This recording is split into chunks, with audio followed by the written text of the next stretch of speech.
This program contains adult content. Is there a God? Big atheist. Really? What, am I an idiot? Come on. That yes, it would be nice if you could throw your sins and your responsibilities on someone else. But it's not true. It looks like far-left lunacy.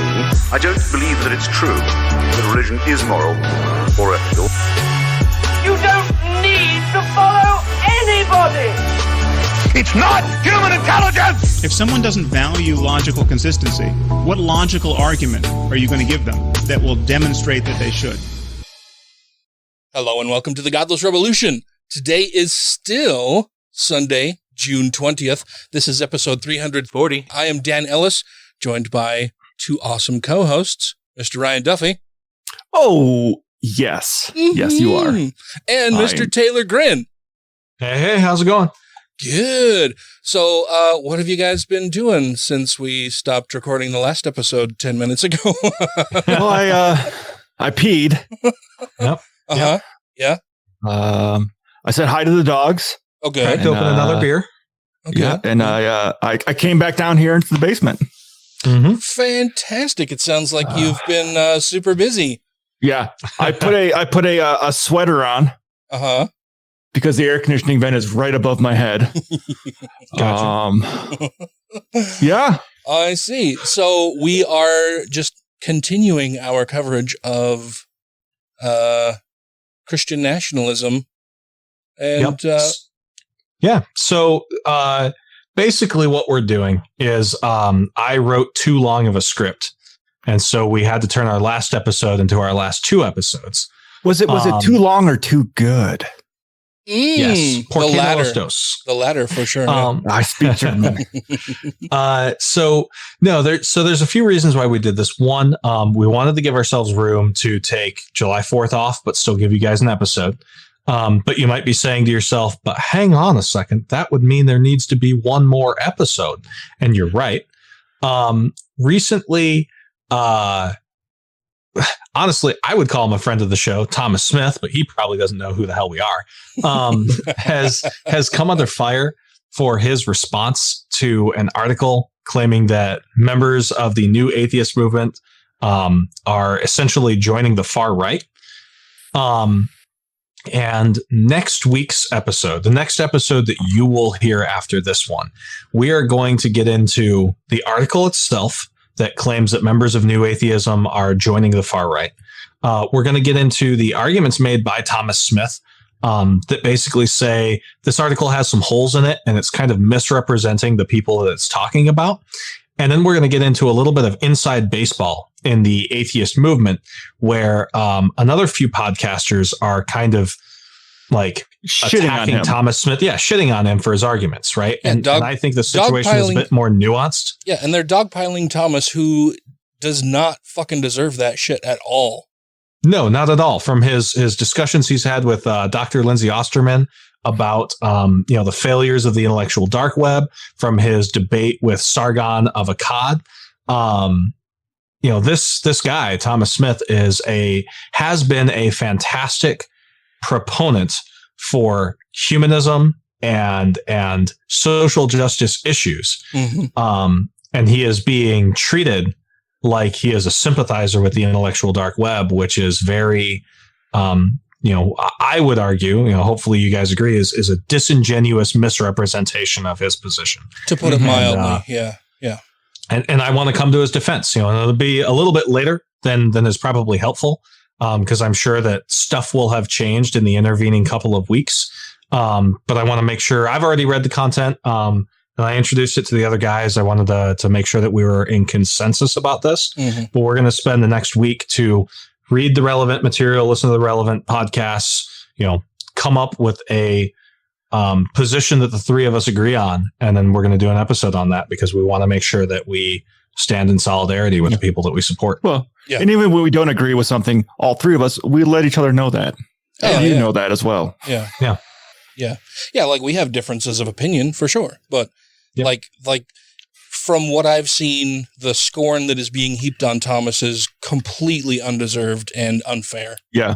I listened to his show today and I was like, really? Yeah. Like I didn't see where he really strayed too far outside the lines on what he was saying. Like, I agreed with what he was saying. Yeah. Yeah. Yeah. I think So- people are being unfair to him for sure. So that will be a good episode. I look forward to doing that. Yep. And like, I think it comes from a beef that one of his detractors has with one of the people that, Thomas Smith basically said that an individual definitely has right positions, but can't be accurately described as far right. And because of this other podcaster's beef with that guy, she's now lopping Thomas in with him, even though Thomas has done multiple episodes against that other guy. Mm-hmm. And I'm being ambiguous here on purpose, because we're going to go into all of that next week. Yes. But it's just, it's a shame. Yeah. So- Yeah, it really is. It's, I grow tired of people saying the trite thing of, oh, well, the left is just constantly eating itself. Because in most cases, it's not a case of the left eating itself. It's still, the left trying to hold people within the left accountable for things they say and do, because we're not fucking hypocrites. But in this case, I think it has gone to the point of like, this is completely undeserved, unfair treatment of Thomas, for sure. Mm-hmm. And it very much strikes me as like the Young Turks or the, Cody Johnston, Katie Stoll style left going against the, what would probably be called center left, right? Largely because they need to have someone to vilify. Yeah. But I'm probably like to the right of the two of you guys on that issue. So we'll talk about it more next week. And we probably talked about it too much now, but I just wanted to get in the details to like why we're recording the way that we're recording, why, the next few episodes you'll see will be the way you see. Like we, want to get some content out to you. And we also want to be able to take a little bit of a break, but still get you guys content. So without further ado, I'm going to continue on talking about the Bundys and Matt Shea. Yay! And probably assuage some of you who have listened to last week's episode and thought, well, that was a lot of shit about, anti-government folks, but it wasn't really Christian nationalism. And I'm hoping this week's content makes you go, Scooby-Doo pulled away the mask and it was Christian nationalism all along. We're going to button that shit up. in the same pot. Yeah. So since the Bunkerville standoff and the Malheur occupation, Matt Shea, the guy I talked about last week, a representative from the Washington House of Representatives, has found a new audience beyond his district. By June of 2016, at a place called Marble Country, which is a religious compound in the far northeastern corner of Washington, Shea has found a spotlight. Marble Country was established in the 1990s by Barry and Ann Bird. Barry Bird is one of 14 signers of the Remnant Resolves, which is a foundational document of the Christian identity movement. The document is about a notion that America was intended to be a Christian nation and needed a proper Christian government, according to Mark Pitkovich, a senior research fellow at the Anti-Defamation League. It's written in the book Remnant that the right to defend one's life, liberty, and property is a God-given right supported by Scripture, and that anyone who prevents the arming of men is an enemy of God's people. Additionally, the Remnant advocates that aborticide, they don't say it's abortion, they call it aborticide, is murder. Sodomy is a sin against God and nature. Interracial marriage pollutes the integrity of the family, and pornography destroys the purity of mind and defiles the conscience of a nation. So that's a so whole. Last episode I said I was just gonna say that's a whole. Sorry, fucking, I'll let you guys react to that. Yeah, have fun. I was just gonna say that's a whole fucking lot there. Like aborticide. Yeah, they're just making up words now, and sodomy is a sin. So are they, I'm guessing, just based on context and knowing that they're a far-right Christian group, they're specifically referring to a type of sodomy, because sodomy basically is anything that is not vaginal, penis to vaginal penetration, right? So that could be oral sex, fingering, like there's so many things that come under the blanket of sodomy, but I'm guessing that because of who these people are, they're specifically talking about homosexual acts. Yes. Almost certainly, And, yes. yeah. Yeah. I'm also guessing aborticide. I mean, I haven't gotten specifically into their views on sex. Go ahead. Well, I was going to guess aborticide is anything contraception related. Like, so yeah, that could be just taking the pill. That's actually really insightful. I don't know, but that probably is how they view that. Yeah. because I've heard people on the far right quote numbers that come from, like, if you include all the people on birth control, all the people who use the morning after pill and all that. Yeah, that's where you get your millions and millions of abortions a year, but they're not abortions. Mm-hmm. Right. They're just people using birth control. Well, yeah. And so I'm gonna add some more explanation that wasn't in the script, kind of prompted by, the beginning of our discussion last week, an hour ago, but, last week for the listener. So Christian identity is a very whitewashed name for an incredibly white supremacist belief system. Yes. So Christian identity finds its origin in a British Christian movement from like the early 1900s, if I recall correctly. And they basically make the argument, totally unfounded in anything resembling science, that the tribes of Israel referred to in the Bible, that are supposed to be like the inheritors of the house of David, were actually Aryan and Saxon peoples. And so the true Israelites and any reference to Israelites in the Bible are Aryans and Saxons, and that any like claim by Jewish folks to any sort of biblical favoritism are usurpers to that birthright. And that's just the beginning. Like, that's just the shitty center of the shit sandwich. So they follow a lot of like the white supremacist tropes in terms of like racial separatism, apartheid, genocide, all that jazz. When you talk Nazis. about like, yes, A, they are Nazis. B, they're like the really fucking concerned about sex and gender roles Nazis, right? Like, there are some Nazis that care a lot more about this than others, but they are the kind of Nazis who think that birth control is bad because it stops white women from making more white children. These are 14 words kinds of Nazis. So yeah, when they say things like pornography destroys the purity of the mind, they view it that way because pornography is a thing that allows a man, always a man, because women don't watch porn. Pornography is a thing that allows a man to get his jolly off without like a woman being involved and impregnating that woman. Abortion and birth control are bad because they stop that woman from having a child. Sodomy is bad because it allows sex that doesn't lead to white kids. Yeah. Yeah, well, and then I'm sure that, their definition of pornography would be much more inclusive of a wide variety of things than what, more, like more liberally minded people or more... Like Maxim magazine. Go ahead and drop the interstitial of the Simpsons quote where he says, "Yeah, I spent my evening alone at home going through the Victoria's Secret magazine." Lie detector goes off. Sears magazine, right? yeah. Like it's not going to be like hardcore porn with fully naked genitalia or anything. Like, I'm guessing they would include such things as Victoria's Secret models in the Sears magazine, like people not fully clothed. Like, if you see someone's underwear, that could be pornography to these people. People not dressed modestly. Yeah. People who don't look like the women in Handmaid's Tale. Right. Yes. Yeah. So that's a whole ass thing, and it is part and parcel of the Redoubt movement.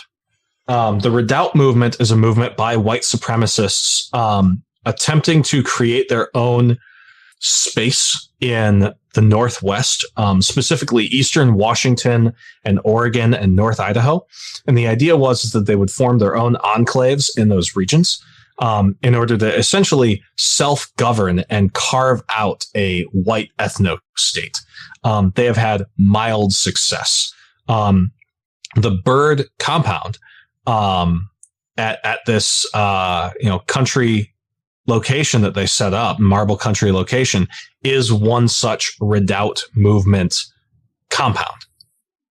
I was also going to bring up with that, do you remember Lathe, North Dakota? Olathe, North Dakota? Lathe. Leith.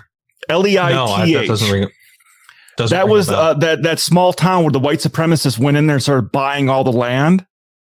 With the specific intent to only allow white supremacists to live there. Interesting. I'm surprised they did it in North Dakota. Well, when he bought the place, the population was 16. Gotcha. So very uninhabited area, very small town, and a guy went in there, started buying all the properties, and everyone that was moving in, or he was allowing to move into the community, were fucking white supremacists, and he was trying to take it over and create a white supremacist town. Interesting. There's a religious cult that actually did the same thing, but I cannot remember enough details to even add interesting conversation to that. So, yeah, I mean, there are histories of groups of people moving into an area and trying to just create a, micro nation state for themselves. Yeah. And I just remember this one because when this was happening, it was on the news quite a bit. And the guy was very unabashed about what he was doing. He's like, oh, no, yeah, we are making a white town. Yeah. For white Christians that believe in white supremacy. I don't care if that's what we're doing. Fuck you. Right. I mean, on the other hand, it makes it really easy for the FBI to just kind of put a filter watch to that zip code. Yeah. Okay. Cool. So we have come to the point of taking a break. We're going to go ahead and do that. And on the flip side of this, we will talk to you more about Matt Shea and his involvement in Marble Country. Hi, this is Yvette Dontremont, aka the Cybabe, and you're listening to Godless Rebelution. You can find me at cybabe.com, at my Twitter account at the Cybabe, and if you've hunt really hard, you can find me at Pornhub. I dare you. Do you hold a grudge against Montgomery Burns? No. All right, maybe I did, but I didn't shoot him. Checks out. Okay, sir, you're free to go. Good, because I got a hot date tonight. Odd date. Dinner with friends. Dinner alone. Watching TV alone. All right. I'm going to sit at home and ogle the ladies in the Victoria's Secret catalog. Sears catalog. Now, would you unhook this already, please? I don't deserve this kind of shabby treatment. Thank you to everybody who has rated the show on iTunes and Stitcher and are following us on YouTube, Twitter, and Facebook. And to all our Patreon patrons, you make the show possible. All right. Getting back to Matt Shea. In 2016, there was a God and Country Festival where Shea hosted a special invite-only meeting for the Birds.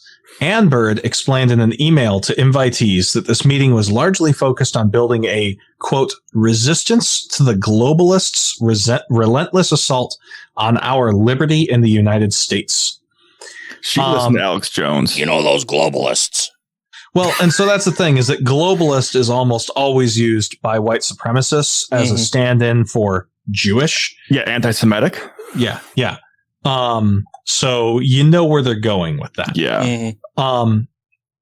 Shea gave a workshop for kids at that festival as well, that he called Team Rugged, which was an exercise in field skills for youth, including a field strip and reassemble of an assigned weapon, orienteering, field dressing wounds, following orders, PT, shooting skills, etc. What kind of like a Nazi youth camp? What is orienteering? Orienteering, like using a comp, shooting an azimuth, and locating where you are on a map. For non-military people, it's knowing how to tell where the hell you are on a map and then go in the directions you want to. Becoming if you know what shooting an azimuth means, you should know what orienteering is, I guess. Yeah, orienting yourself to your surroundings to know which direction you need to head, all that kind of stuff. Okay. Using like topographical maps and shit like that, not just knowing that you're on highway like 65 going east. It's what people did before we had iPhones and smartphones and shit. Yeah. It's knowing the difference between true north and magnetic north. Right. Okay. Okay. Yep. After the dinner, after that dinner, he gave another workshop that he called Going Underground. I have no further information on that. These festivals happen annually, and Matt Shea has gone every year since that 2016 year. They are also fairly hard to get information about because that particular blend of white supremacist community is fairly close knit. And you don't really get to go to those things unless somebody knows who you are and knows that you can be trusted.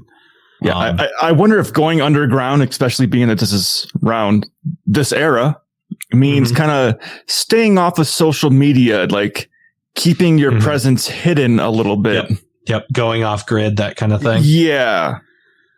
So regular listeners of the show might remember the biblical basis for war incident. In 2017, Shea acknowledged distributing a document called A Biblical Basis for War, which in his own words, provided guidelines for conducting holy war. The document included guidelines like, if they do not yield, kill all males. And I'm actually going to get into some of like the details of it. If anyone's ever had a PowerPoint briefing, especially by military folks, the only documentation that we have available is very much his bullet points for whatever lecture this is. And very clearly he was saying more that wasn't listed in those bullet points. The bullet points alone are damning enough. Some of the excerpts I grabbed from it is that before going to war, he says you should make an offer of peace. That offer of peace should include, it's not a negotiation or a compromise of righteousness, according to him, that the surrender must be in terms of justice and righteousness, and that the surrender must include things such as ceasing all abortions, ending same-sex marriage, that there will be no more idolatry or occultism, that there will be no communism, and that the surrendering party must obey all biblical law. If they yield, then they have to pay a share of their work or taxes. And if they don't yield, you invade them and kill all of the men. Matt Shea wrote. Wow. Isn't this kind of like exactly what the fucking Taliban did? Yes. Yes, it is. Like exactly how the Taliban operates. Or not just Taliban, ISIS. Yeah. Also, yes. Because they would allow people to live in that area as long as they followed some certain rules. And if they weren't fucking ISIS Muslim, you paid a tax or you died. Well, or became slaves. They enslaved a lot of people. So this is the American and they jihadists. took women as sex slaves as well, which, based on the kind of shit that like Jordan Peterson says, I can very much see these folks taking women as sex slaves as well. So additionally, the Biblical Basis for War document points out what they call is a tyrant, and they clarify that as being Matt Shea clarifies that as being somebody who rules without God. He says that a tyranny is not a lawful form of government, and he quotes St. Augustine saying that godless civil rulers are no more than bands of robbers. He's a little oblique in the document, but he's basically calling any non-theocracy a tyrannical government. Yeah, man, that sounds like some fucking libertarian bullshit. Right. Yeah. Yep. And it's theocratic shit as well. Yeah. They're trying to argue that any leader who isn't a religious leader is an illegitimate leader. And like, that's literally why we made this fucking country. Yeah. Is because we said, you know what, King Henry, like, you're not God on earth. No one is. Yeah. So, yeah. For these people trying to uphold our Constitution, this definitely flies in the face of it. Yeah. It's that whole taxation is theft, libertarian line of bullshit that I'm hearing that little bit of dog whistle there in the godless civilian band rulers and no more than robbers kind of thing. Yeah. So in this Biblical Basis for War document, he then goes on, Matt Shea then goes on to describe acceptable options in response to tyranny, keeping in mind that that's his definition of tyranny, which is non-theocratic government. Yeah. He says, first of all, engage in the use of deception. Not generally speaking, but very specifically. He advocates avoiding being an accomplice to sin, and that you don't owe the truth to someone who will abuse it. How does that fucking square with the biblical commandments of thou shalt not bear false witness? Yeah. I mean, that's me the whole line. Lie, lie, lie, lie, lie, lie, lie, lie, lie. Yep. he talks about avoidance and says that doesn't mean cowardice. He says that conflict with tyranny is also preventing wickedness from harming property, lives, and family when you don't have the strength or resources to overcome the tyranny. Basically advocating for things like this redoubt movement, where if you can't openly oppose the government, then you hide away to reduce its effect on you. Again, coming from his point of view. And then he absolutely advocates for, and I'm quoting here, assassination and sabotage, and said that assassination to remove tyrants is just, not murder. Wow. So it's not murder in his eyes if it's somebody that he disagrees with. Yeah, which I don't know. In fact, no, that's a lie. I know that Matt Shea is not a Mormon, but it reminds me a lot of that like early, 1 Nephi fucking shit. Where Nephi in the Book of Mormon is told to kill that king dude while he's asleep, because if he doesn't kill him, then like fucking, generations of people will suffer because of his rule. And it's that exact justification like that comes from holy books that says, oh yeah, thou shalt not kill except for when you kill, in that case, in that case. Thou shalt not, except for, and then a laundry list of everybody who disagrees with you. Right. Yes. By June 2020, Matt Shea was announced as the next pastor of the Covenant Christian Church in Spokane, Washington, replacing current pastor Ken Peters. Peters is relocating to Knoxville, Tennessee, to start a new church, and Peters described that change as, quote, God moving generals around. It's really important. That's a whole lot of fucking self-importance. Like, oh yeah, God has chosen me to be a general of these people, to lead this flock of sheep in a righteous path toward God. Mm-hmm. So I left this out in my original script, but we have time, so I'm going to go into it. Matt Shea, after the biblical basis for war came out, his peers in the Washington House started to really not like the guy even more than they already didn't like the guy. It's like and Ted actually Cruz hired on steroids. They hired a private intelligence firm called Rampart, which is run by a former FBI agent, to do a background investigation, which turned up communications that he had with far right groups, including Threepers and Oath Keepers and that kind of thing. This is how they found out that he had been in communication with Ammon Bundy during the Malheur Refuge thing and provided them intelligence. And like, they have the receipts, like they've got screenshots of conversations that took place. They don't specify the platform, but it's almost certainly Signal communications, the app Signal, because they were able to verify that the Vernambulator or whatever it was handle that he was using was him, because it was attached to his cell phone number. Oh, fucking smart guy. Yep. Brilliant dude. And don't ever figure me out. Trigger warning, like violence, fast forward, 30 seconds or whatever on your phone. But like in these conversations, he is nodding along to other right-wing extremists who are saying things like, if we catch any of those lesbians, let's hang them from a flagpole by their nipple rings. Oh, yeah. Or to bash their heads into a Jersey barrier. And this is not Matt Shea saying these things. These are the people in the chat with him. But like, him agreeing to that. His response to that is, and his response to them saying that they need to show up at the homes and workplaces and daycare facilities of Antifa protesters in one instance, his response to them is, sounds good, give me names so I can run background checks. Oh my God. Wow. It would be one thing to be, quietly accepting of these comments of other people in whatever group, but to say, oh no, yeah, that sounds like a fucking great idea, guys. Hey, give me some information on them so I can run some background checks for you.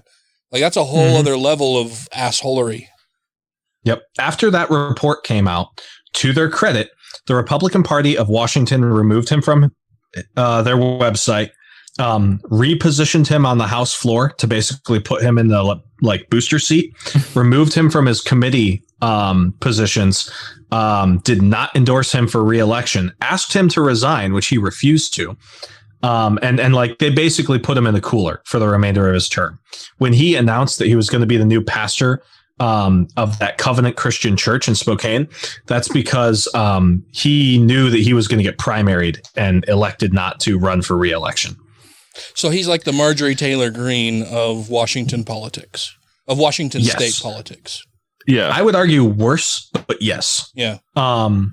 As far as we know about Marjorie Taylor Greene now. Yeah. So the last thing about Matt Shea is at an event in North Idaho, less than a month after the 2021 storming of the United States Capitol, Shea called on his followers to prepare for, quote, total war against their enemies. He claimed that the election was stolen, and he engaged in Islamophobic rhetoric, saying that during the Battle of Tours in 1732, the army of Islam would go into churches and rape the nuns on the altar until there were no more virgins left, and they'd start in on the boys. And he used this. Yeah.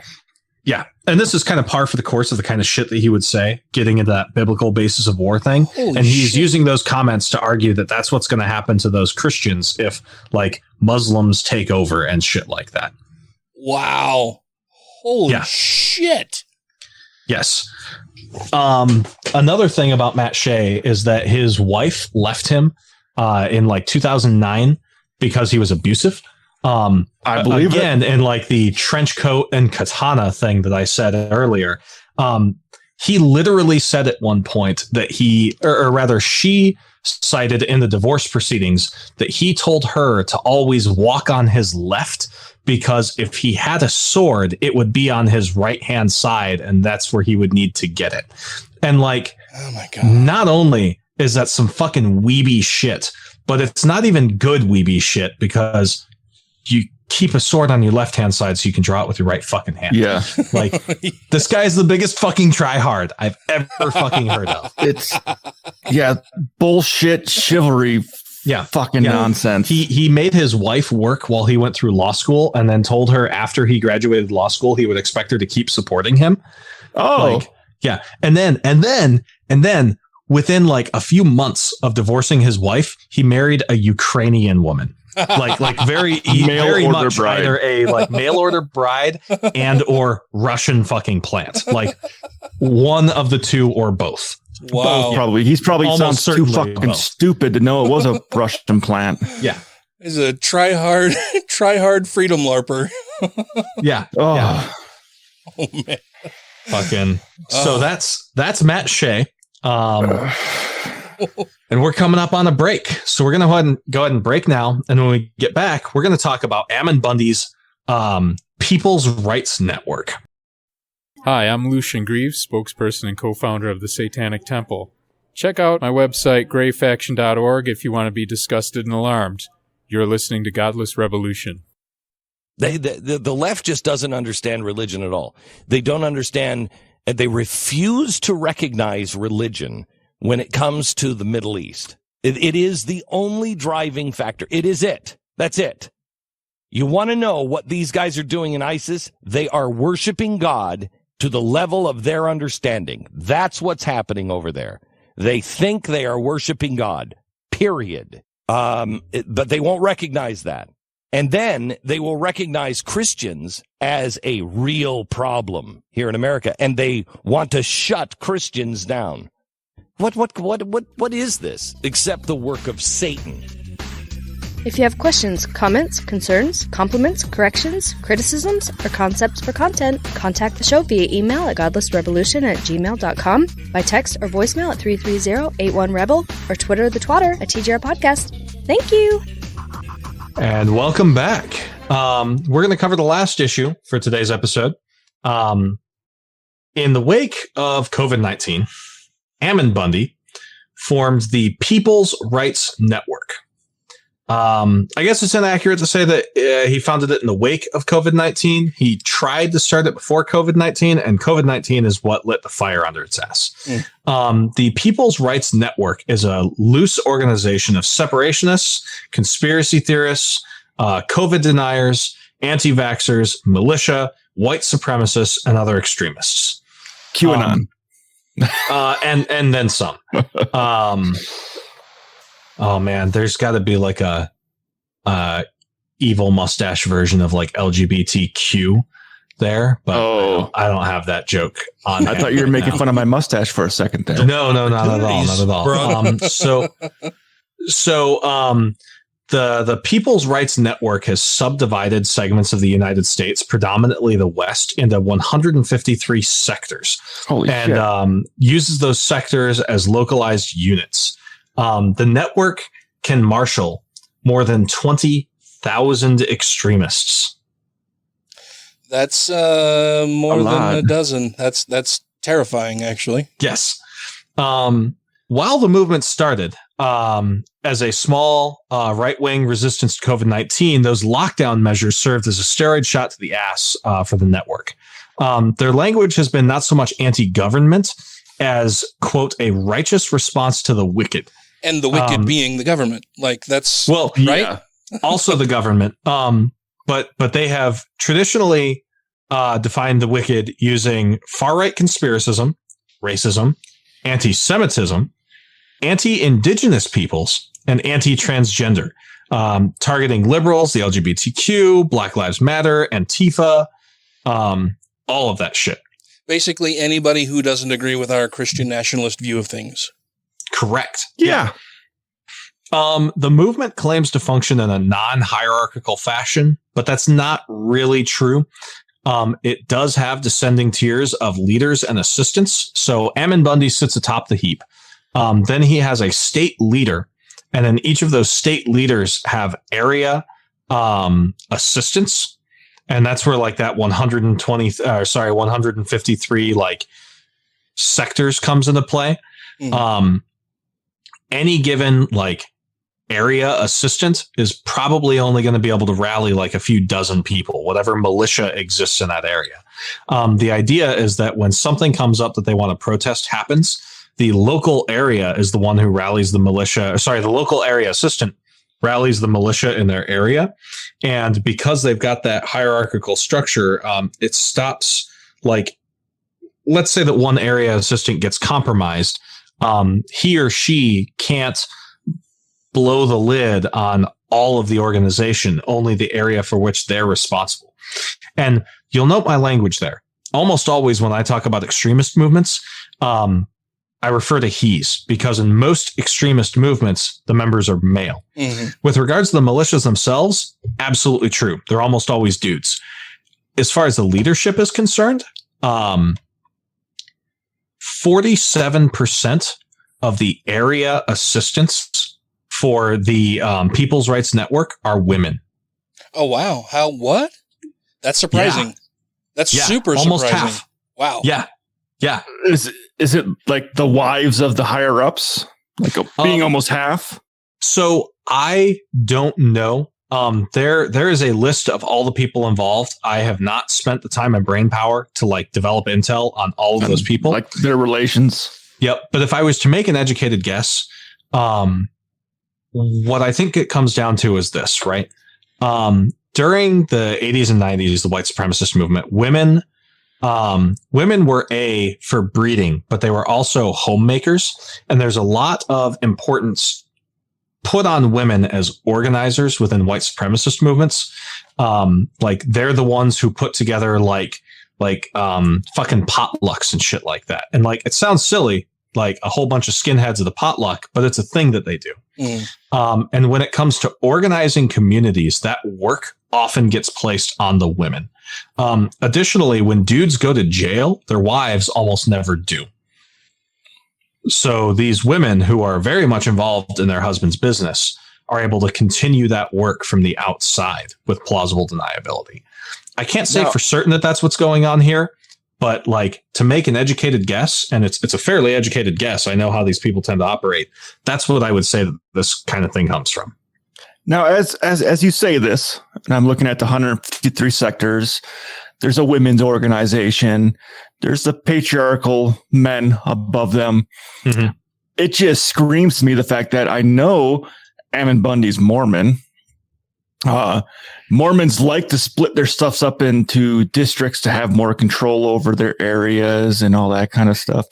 This just screams of him taking the Mormon ideas of their meeting houses and having one in every neighborhood, women organizing all the events.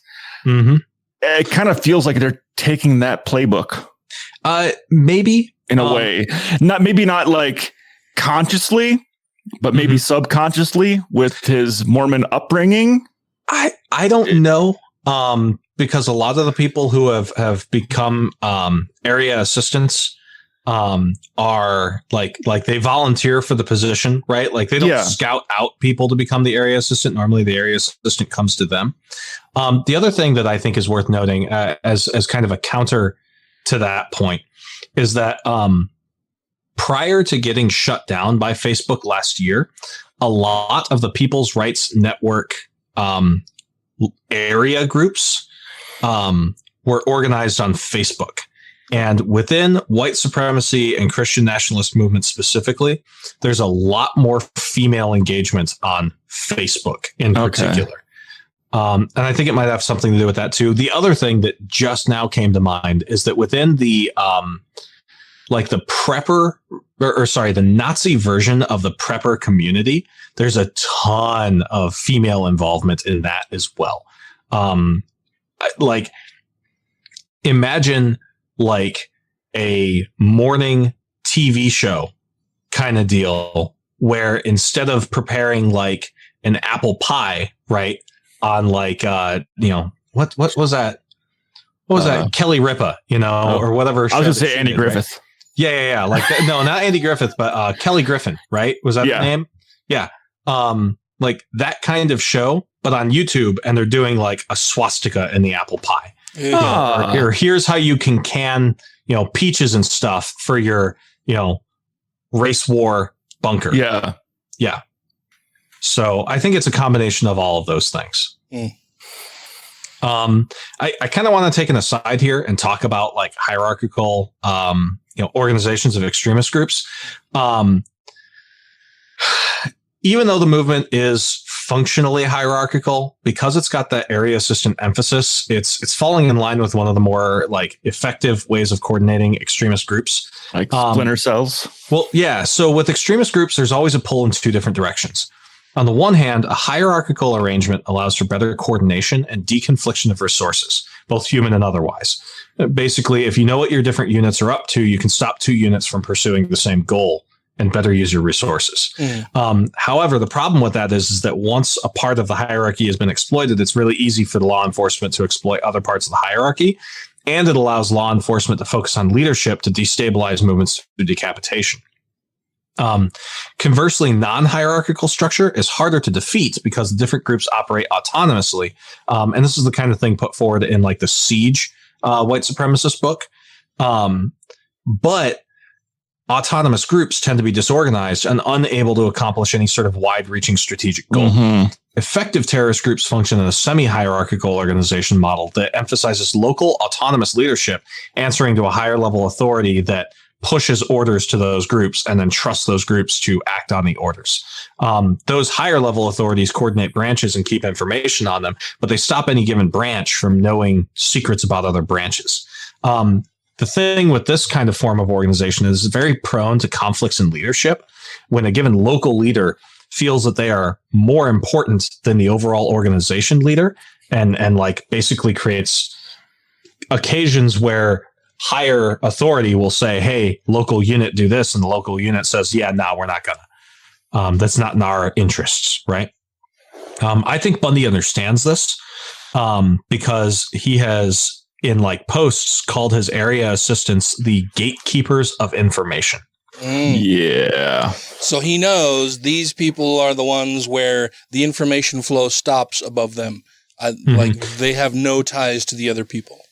And I got to say, like, this is incredibly similar to how Middle Eastern terrorist groups like ISIS and the Taliban work. Yeah, it's like setting up sleeper cells, except they're not really sleeping. They're just not communicating with the other cells. Yeah. They're not dumb. Yeah. So members of the People's Rights Network are not solely members of the People's Rights Network. Almost always they're part of some pre-existing organization like a local militia, or the Three Percenters, the Oath Keepers, who, basically elect to opt in to respond to calls sent out through the People's Rights Network. And Bundy himself has described it as trying to be the Uber of the militia movement. They have membership from people in Patriot Prayer, which is a militia group you might know for like pointing rifles at protesters from rooftops in Portland during the BLM marchers. And some of their leaders, especially in Oregon, have connections to the Proud Boys. Yeah, well, and the Patriot Prayer Group, I don't think gets nearly the attention that it deserves. Like the focus of reporting on them specifically. Like everybody's heard of the Proud Boys and the Three Percenters and the Oath Keepers. Yeah. Not many people know much about the Patriot Prayer Group, and I think in large part that's due to their name. Like Patriot Prayer, what could that possibly? Yeah, how could that possibly be a bad? God. Yeah, how could that be a bad thing? It's like the Clean Air Act that stripped regulation away from businesses that allowed them to create worse air. But if you call it the Clean Air Act, then how will people be opposed to it, right? It's good. Yeah. So like groups like Patriot Prayer, their name does not at all describe what they fucking do. Like they're a terrorist organization. Oh, go ahead.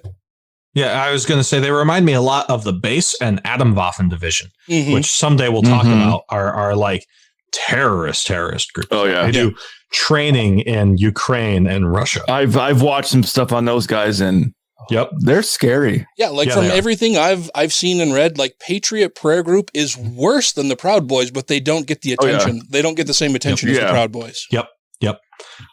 So I want to point out, it's important to note, unlike Matt Shea's separationist ideas, one of the things Matt Shea has argued in favor of is a 51st state that would comprise basically the Redoubt region that white supremacists talk about. Bundy doesn't advocate for that kind of separatism. Instead, he advocates for members of his movement to run for local level government to become the leadership of those areas, especially winning sheriff's elections, because sheriffs are the highest level of authority in a given region, according to his philosophy. He really seems to want to form like the evil goatee version of mutual aid groups, which is like an anarchist thing where like basically semi-autonomous cells will provide aid for each other in their neighborhoods during like environmental crises and stuff. This is like the evil clone version of that, bringing guns instead of food and medical supplies. The group often refers to God as the ultimate authority and talks about returning government authority to godly men. Bundy frequently waves around a pocket constitution that was made by the National Center for Constitutional Studies, which itself is a Christian nationalist organization that added quotes into that pamphlet about the Constitution that claims America was founded on Christian values. So it's not really the Constitution. It's an adulterated version of the Constitution. Yeah. Yes. It's the same one that you'll see a sovereign citizen wave around being like, I've got constitutional rights, you cop. I can do whatever I want. So mostly the People's Rights Network has organized like armed protests against COVID lockdown. As COVID has like stopped having lockdowns, and Ammon needs to stay like present in people's minds, they've shifted away from that. They've very recently, as in at the beginning of this month, threatened to occupy the Oregon Klamath Water Basin irrigation lock. Basically, if this lock gets let loose during the drought, it's going to like drain out a reservoir that's needed for people upstream. But because they're keeping it like, at a lower stream than it would normally be, it's harming people downstream. The People's Rights Movement, by way of Ammon Bundy, have threatened to occupy the lock and just open it up, regardless of the fucking drought. So, look forward to the water wars. We've been saying that global warming is going to lead to this shit, and like it's coming to you. Probably this year or next, based on the amount of drought that we're currently suffering through. I would honestly be surprised if it hasn't started by the time you're listening to this episode. Wow. Is this also a good time to remind you, Taylor, That yeah. Ammon Bundy is running for fucking governor of Idaho. Oh wow, yes, yeah, he is. Yeah. Announced that yesterday or today? Yesterday, last night. Yeah. Wow. Yep. So he apparently moved in to like a home in Idaho at the beginning of what was it? Pulled a Mitt Romney. Yeah, basically there was a protest thing that happened in 2015 that I didn't feel was important enough to go into in the show, but he got a residency in Idaho and now he's running for office there for governor. So I don't think it'll succeed. His brother Ryan got 2% of the vote in Nevada when he ran a few years back. Yeah. But Idaho is no Nevada. So yeah. And if you guys have, what do you guys have? And then I'll get into my conclusion. I'm gonna start loading magazines in preparation for this impending war against us. Well, I guess I'm curious to know what we can do to counter this terrifying reality that may come to pass.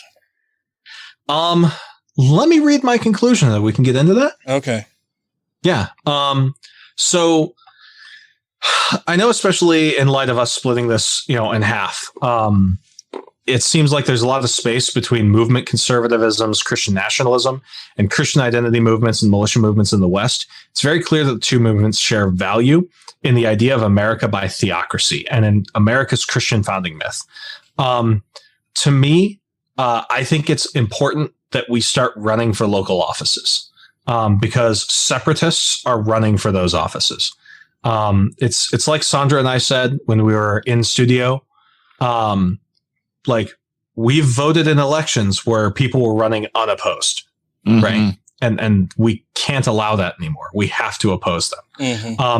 Without resistance, we can see where they will abrogate the authority of local law enforcement.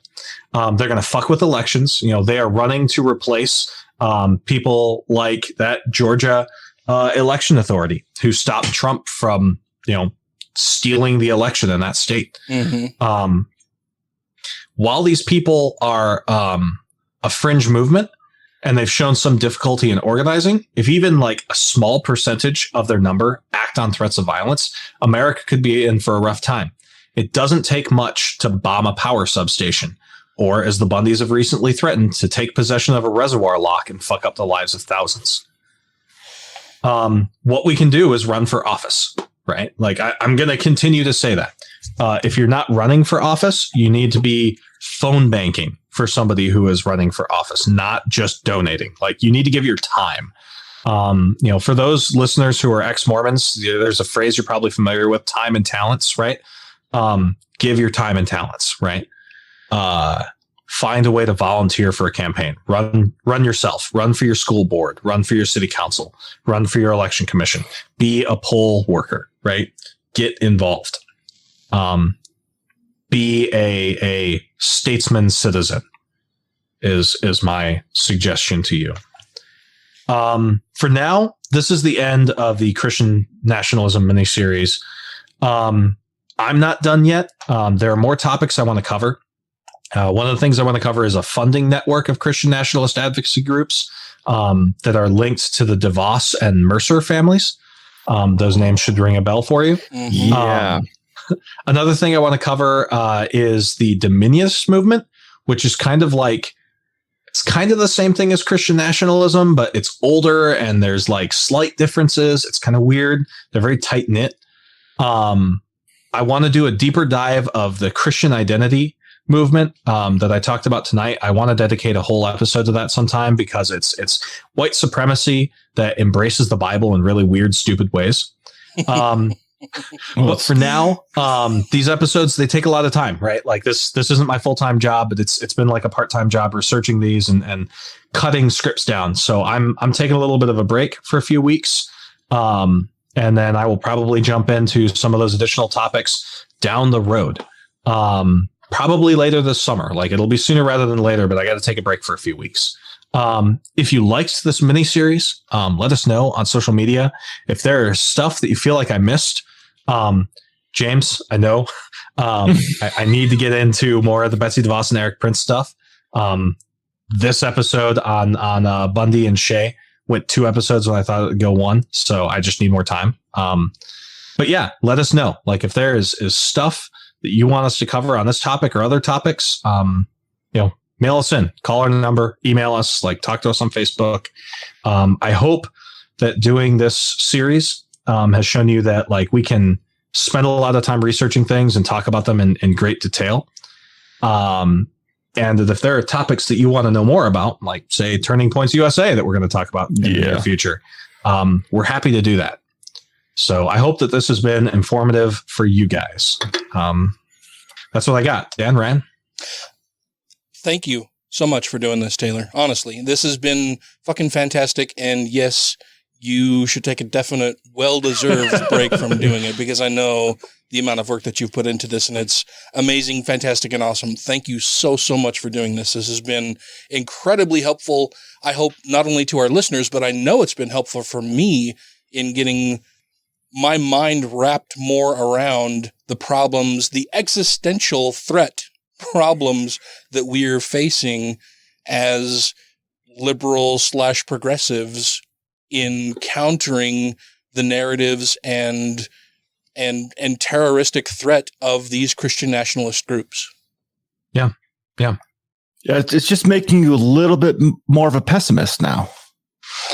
I mean, for each of these militia groups, right? Like for every wackadoo who's in a militia, there's 99 other people who want nothing to do with it. Yeah. True. It's just there was a book I want to say by Naomi Klein about how people react to crises. She specifically talked about the Hurricane Katrina incident and disabused a lot of people of the notions that society totally broke down, and pointed out mutual aid groups and people who were breaking into shops not to steal shit like TVs, but to get diapers and medicine to people who needed them. Yeah. In a crisis, data seems to show that people band together. They don't fight each other. That in an apocalypse, the world is probably not going to look like Cormac McCarthy's The Road. So, like, I don't want you to feel depressed about that. That being said, I do want you appropriately concerned about people who are trying to usurp or overthrow the government with this Christian nationalist ideology. I just fear with some of these groups that they have the mentality and maybe the want to just random acts of violence. Yeah. I mean, yes. That are hard.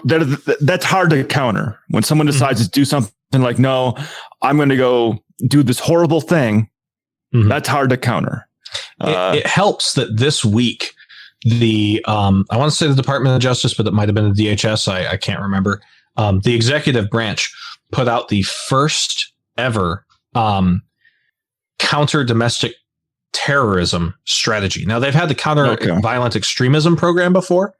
But this is the first time they've ever said domestic terrorism exists. And not only are we going to litigate against people who commit terrorism, but we're going to engage in programs to stop it before it happens. Which is needed. Yeah, it's very needed. Yeah, I don't know. I grow increasingly concerned year over year.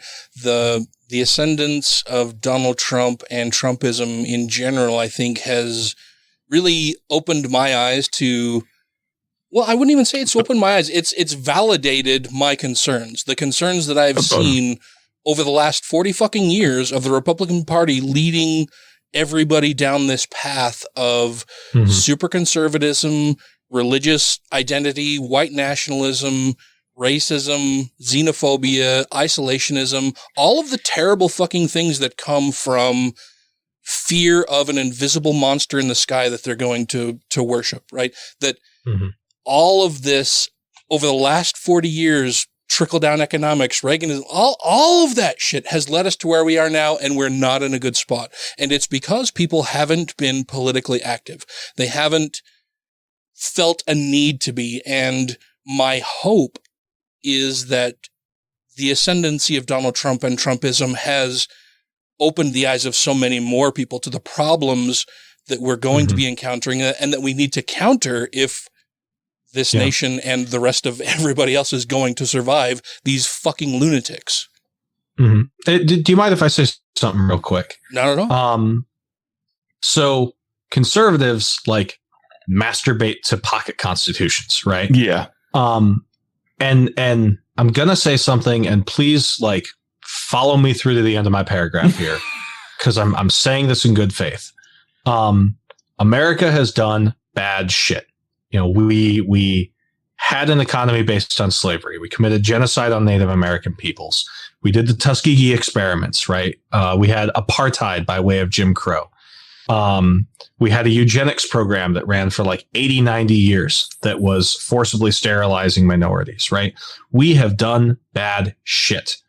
And I think that probably drives a lot of the progressive like movements undertone of not having a sense of like patriotism, right? Which is totally understandable. But at the end of the day, like, this is the place that we live, right? Yes, we've done bad shit in the past.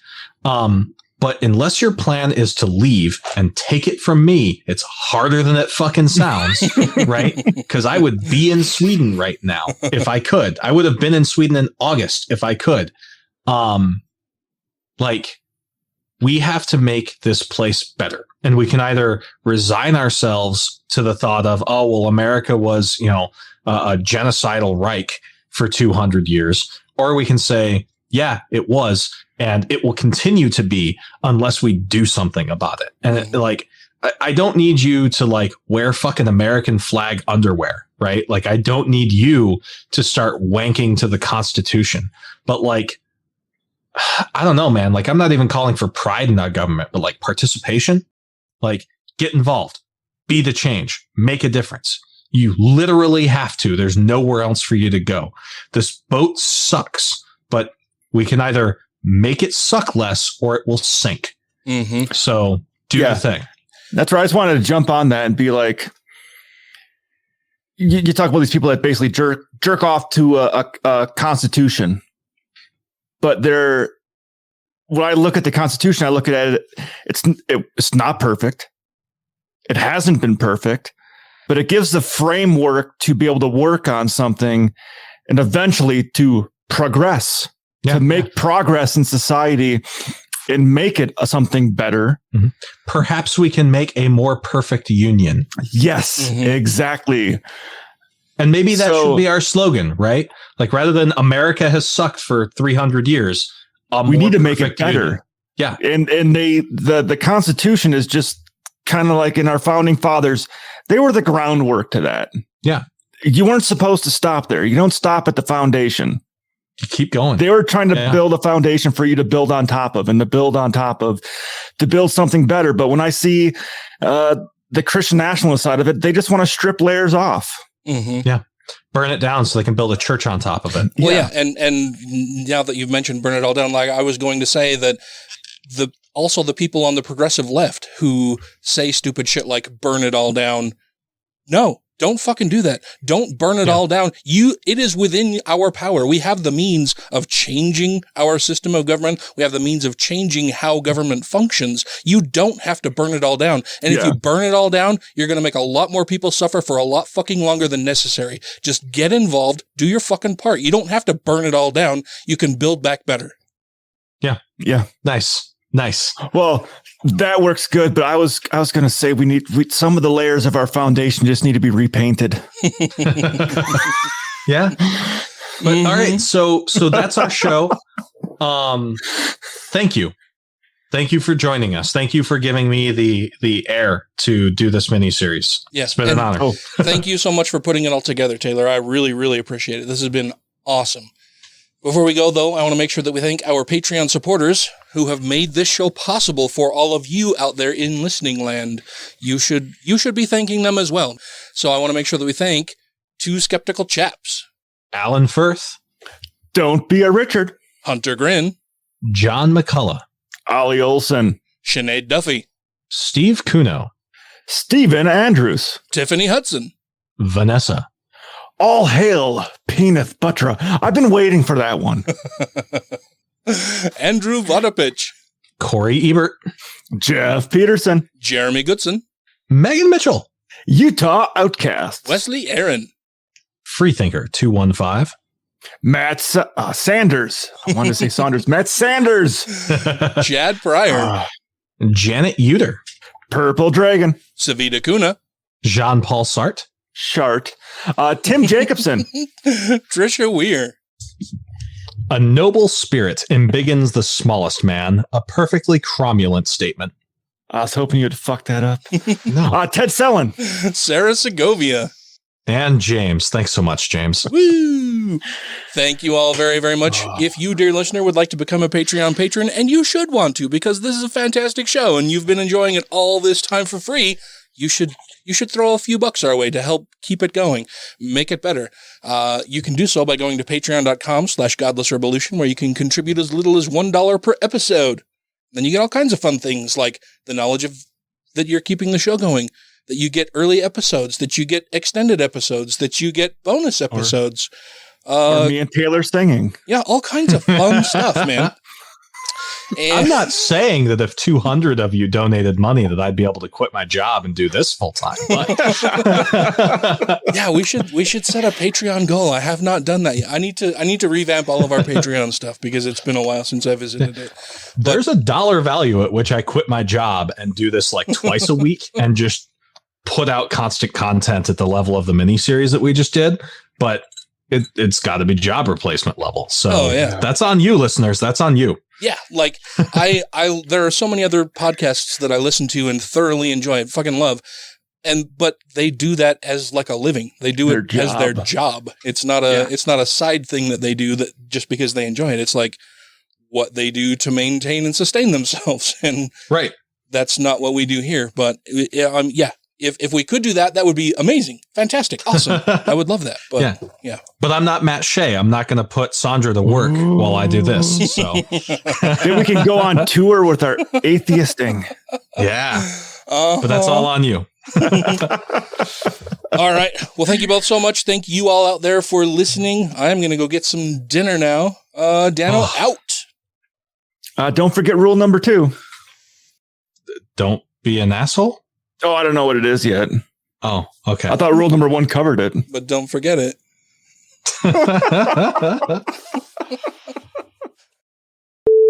The movement started as a small right wing. Same diff, right? Yeah. Well, that was a lot of shit about, anti-government folks, but it wasn't really Christian nationalism. And I'm hoping this week's content makes you go, Scooby-Doo pulled away the mask and it was Christian nationalism all along. We're going to button that up. Shit in the same pot. Yeah. So, okay. I don't know. Will we do a break or should I just launch right into it? That's going to the outtakes for sure.